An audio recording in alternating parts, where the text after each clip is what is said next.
BJP एक के बाद एक फैसले ले रही है और ख़ास कर झारखंड को लेकर। संभवतः देश में सबसे कम उम्र के राज्यपाल के तौर पे रघुवर दास को बनाया गया है। राज्य के पूर्व में सीएम भी रहे हैं। हमारे साथ बीजेपी के वरिष्ठ नेता सीपी सिंह जी हैं। पहला रिएक्शन क्या लगा आपको? क्योंकि चर्चाएं तो बहुत हो रही हैं, आपको क्या लगा ये जब खबर आप तक पहुंची कि उनको राज्यपाल बनाया? देखिए, भारतीय जनता पार्टी कब निर्णय क्या लेगी और पार्टी के कार्यकर्ता के हित में क्या निर्णय लेगी, ये कहना बड़ा मुश्किल है।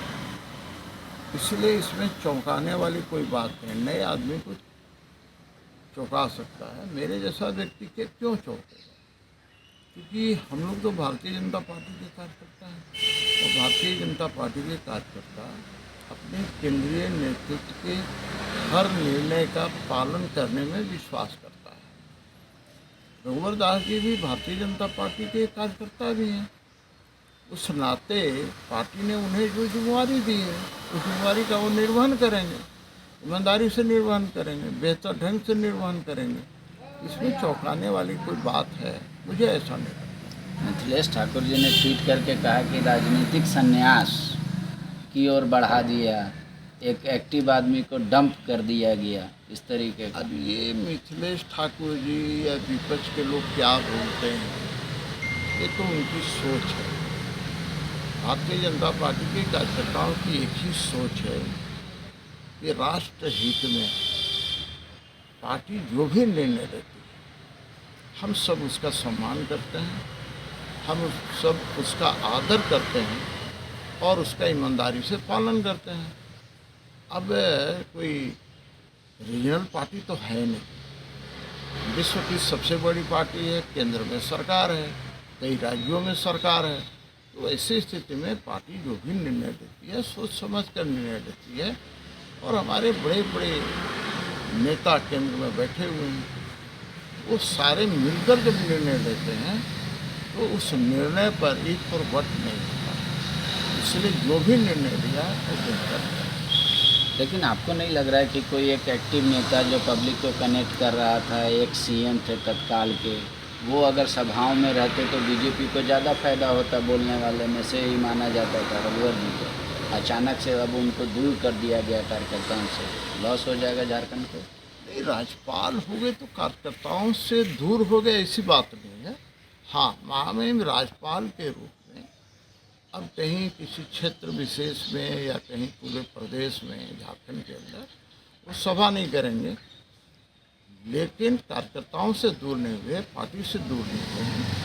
और मैं मानता हूँ कि आखिर बहुत से अभी आपको राज्यपाल मिलेंगे जो कभी न कभी भारतीय जनता पार्टी के मुख्य धारा में बड़े नेता हुआ करते थे।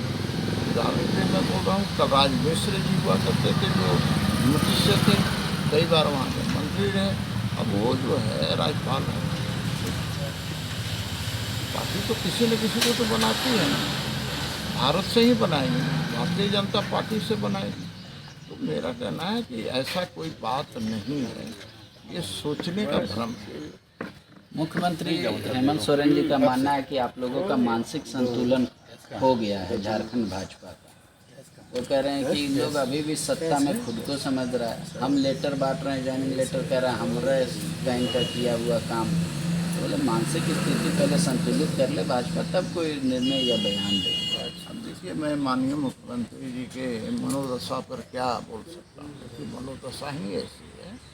भारतीय जनता पार्टी फोबिया हो गया है। अब जब भारतीय जनता पार्टी का फोबिया हो गया है तो कोई क्या कर सकता है? भारतीय जनता पार्टी से जलने की ज़रूरत नहीं है। और हम लोग को तो सिखाया जाता है कि लकीर को छोटा नहीं करना, अपनी लकीर को बड़ा कर लेना। भाई, उनमें यदि इतनी क्षमता है तो उन्हें दूसरे पर तंज कसने के बजाय अपनी लकीर बड़ी करनी चाहिए।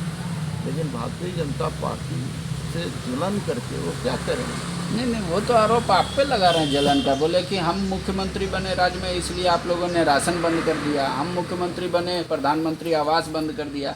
लेकिन बोले हम अपने दम पर 3 कमरों वाला मकान दे रहे हैं। कैबिनेट से पास कर दिया आज उन्होंने कहा सबको देंगे, मोदी जी दे या ना दे। देखिए, कैबिनेट से तो बहुत सा चीज़ वो पास करते हैं, विधानसभा से बहुत सा चीज़ पास करते हैं। फलाफल क्या निकला उसका? उसका फलाफल तो ये निकला कि आज तक आप स्थानीय नीति नहीं बना सके, आज तक आप नियोजन नीति नहीं बना सके, 1932 का खतियान आधारित आप नहीं कर सके। सारे विधानसभा में आप लाए थे, आप तो कुछ नहीं किए, तो अभी कैबिनेट से पास है, आप इस पर इतना इतरा रहे हैं। मेरा ये कहना है कि भाई भारतीय जनता पार्टी जो चीज़ें देश के अंदर कर रही है, आप राशन की बात करते हैं, केंद्र 80 करोड़ नागरिकों को मुफ्त में राशन दे रही है। आपके यहाँ तो राशन आया, आपका बिचौलिए लोग राशन खा गए। विधानसभा में मैंने प्रश्न उठाया इस मामले को, क्या हुआ? मेरा कहना है कि ये सब चीज़ें मत कीजिए। आप जैसे सूर्य को दीपक से तुलना करना ठीक नहीं है। सूर्य है, तो हमारा भारतीय जनता पार्टी सूर्य के समान है और जेमें एक टिमटिमाती हुई दीपक के समान। The followup.in. Like, share, and subscribe.